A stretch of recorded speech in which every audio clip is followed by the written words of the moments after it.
सोचकर देखिए, 50 सवाल और वक्त सिर्फ 60 मिनट। सीयूईटी सोशियोलॉजी की परीक्षा में सबसे बड़ी जंग तो असल में समय से है। तो फिर इस रेस को जीतने का रास्ता क्या है? देखिए, सबसे पहले एक बात बिल्कुल साफ कर लेते हैं। ये परीक्षा रट्टा मारने वालों के लिए नहीं है। ये तो इस चीज़ का टेस्ट है कि हम सोशियोलॉजी के कॉन्सेप्ट्स को असल जिंदगी की सिचुएशन में कैसे लागू करते हैं। यह नॉलेज से ज़्यादा एप्लीकेशन का खेल है। और इसी एप्लीकेशन के खेल को जीतने के लिए आज हम सीयूईटी सोशियोलॉजी में महारत हासिल करने का एक स्ट्रेटेजिक ब्लूप्रिंट समझने वाले हैं। आगे बढ़ने से पहले एक बहुत ज़रूरी डिस्क्लेमर। ये जो प्रायोरिटीज़ हम डिस्कस कर रहे हैं, ये पिछले साल के पैटर्न्स पर बेस्ड हैं। अगर प्रिपरेशन के लिए टाइम कम है तो ये स्ट्रैटेजी लाइफ सेवर है। लेकिन अगर आपके पास पूरा टाइम है तो हमेशा पूरा सिलेबस अच्छे से पढ़ना ही बेस्ट अप्रोच है। तो हमारा सफ़र कुछ इस तरह का रहेगा। पहले हम इस चैलेंज को डिकोड करेंगे, फिर एक प्रायोरिटी बेस्ड ब्लूप्रिंट देखेंगे।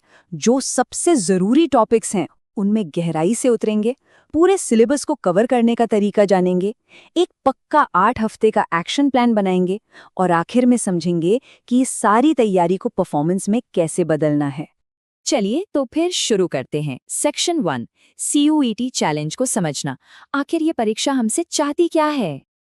अगर हम पेपर को ब्रेक डाउन करें तो साफ पता चलता है कि लगभग 50% वेटेज कॉन्सेप्ट एप्लीकेशन का है, मतलब थ्योरी को असल दुनिया से जोड़ना, 30% कॉम्प्रिहेंशन स्किल्स का और 20% क्रोनोलॉजी और टाइपोलॉजी का। तो जाहिर है सारा जोर एप्लीकेशन पर है। तो जब एप्लीकेशन इतना जरूरी है तो तैयारी का तरीका भी तो स्मार्ट होना चाहिए, है ना? यहीं आता है हमारा सेक्शन 2, प्रायोरिटी बेस्ड ब्लूप्रिंट। ये सिर्फ ज्यादा पढ़ने के बारे में नहीं, बल्कि सही चीजें पढ़ने के बारे में है। इस ब्लूप्रिंट का दिल ये चार्ट है।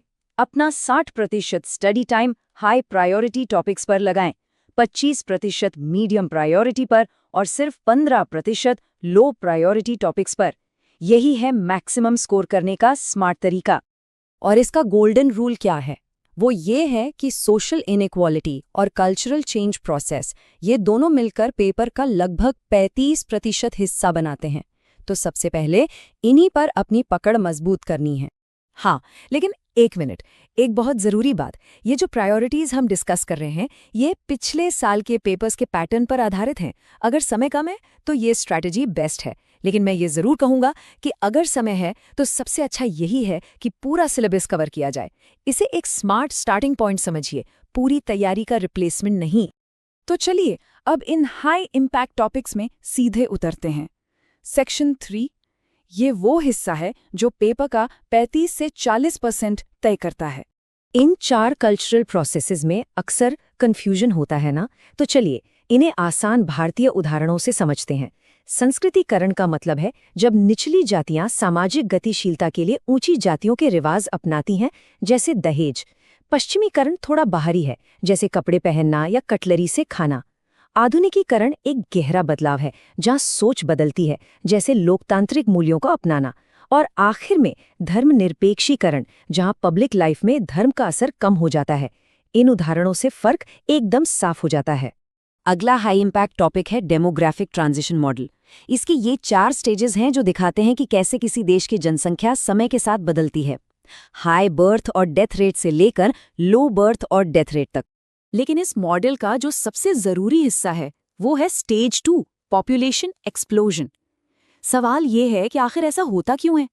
देखिए, मॉडर्न मेडिसिन और साफ सफाई से डेथ रेट तो एकदम से नीचे आ जाती है, लेकिन बर्थ रेट वो सामाजिक कारणों जैसे बड़े परिवार की चाहत की वजह से ऊंची ही बनी रहती है।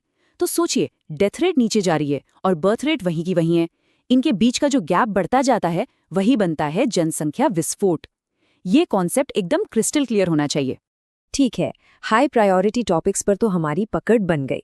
अब सेक्शन 4 में बाकी बचे सिलेबस को अपनी प्लानिंग में शामिल करते हैं।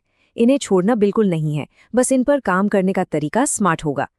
मीडियम प्रायोरिटी टॉपिक्स में आते हैं सोशल इंस्टीट्यूशंस, सोशल चेंज और इकोनॉमी और सोशल मूवमेंट्स। यहाँ सिर्फ परिभाषा से काम नहीं चलेगा, इनके प्रकारों को, इनके आपसी संबंधों को समझना होगा। और इस सबको एक संदर्भ देने के लिए ये तथ्य याद रखिए कि भारत की 90% वर्कफोर्स असंगठित क्षेत्र में काम करती है। अब सोचिए ये सारे टॉपिक्स कितने ज्यादा जरूरी हो जाते हैं। और अब लो प्रायोरिटी टॉपिक्स, इनके लिए हमारी स्ट्रैटेजी है हेक्शिम को समझो। सांप्रदायिकता, वैश्वीकरण, रंग-भेद जैसी चीज़ों के बेसिक कॉन्सेप्ट्स क्या हैं और भारतीय समाज पर उनका क्या असर है, बस इतना काफ़ी है। इनकी गहरी केस स्टडीज़ में उलझने की कोई ज़रूरत नहीं है, इससे हमारा कीमती समय बचेगा। तो अब हम ये तो जान गए हैं कि क्या पढ़ना है, लेकिन अब सवाल है कि कैसे पढ़ना है। इसका जवाब मिलेगा सेक्शन 5 में 8 हफ्ते का एक्शन प्लान, जो हमारी स्ट्रैटेजी को एक डेली रूटीन में बदल देगा। पहले 2 हफ्ते हमारी नींव को मजबूत करने के लिए हैं। अपना पूरा ध्यान हाई प्रायोरिटी टॉपिक्स जैसे सोशल इनइक्वालिटी पर लगाएं। रोज पिछले सालों के पेपर से 80 एमसीक्यूज सॉल्व करने का टारगेट सेट करें और इन 2 हफ्तों के आखिर तक इन टॉपिक्स में 85% से ज्यादा एक्यूरेसी का लक्ष्य रखें। तीसरे और चौथे हफ्ते में हम मीडियम प्रायोरिटी एरियाज पर फोकस करेंगे। अब रोज 100 एमसीक्यूज सॉल्व करने का लक्ष्य है। क्रोनोलॉजी वाले सवालों के लिए 5 जरूरी एंकर ईयर्स को अच्छे से याद कर ले। इससे मैच द फॉलोइंग जैसे सवाल 60 सेकंड के अंदर सॉल्व होने लगेंगे। 5वां और छठा हफ्ता पूरी तरह से प्रैक्टिस और स्पीड बढ़ाने के लिए है। रोज 5 time bound practice set solve करें, हर सेट के लिए ठीक 45 मिनट का टाइमर लगाकर। और सबसे जरूरी काम है अपनी गलतियों का एनालिसिस करना। पता लगाएं कि कहाँ गलती हो रही है और अपने वीक एरियाज में गलतियों को 50% तक कम करने का टारगेट रखें। और आखिरी 2 हफ्ते हैं कॉन्फिडेंस बिल्डिंग के। 7वें हफ्ते में रोज एक फुल लेंथ मॉक टेस्ट दे, बिल्कुल एग्जाम वाले माहौल में।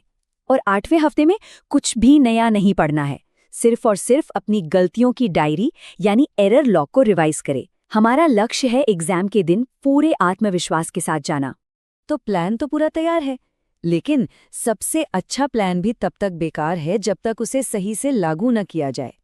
तो अब आखिरी सवाल ये है कि इस पूरी तैयारी को असल परफॉर्मेंस में कैसे बदला जाए? और इसका जवाब है एक क्रांतिकारी तरीका, ईज टू लर्न का AI पावर्ड CUET UG तैयारी प्लेटफॉर्म। ये इस पूरी स्ट्रैटेजी को जमीन पर उतारने का सबसे स्मार्ट जरिया है।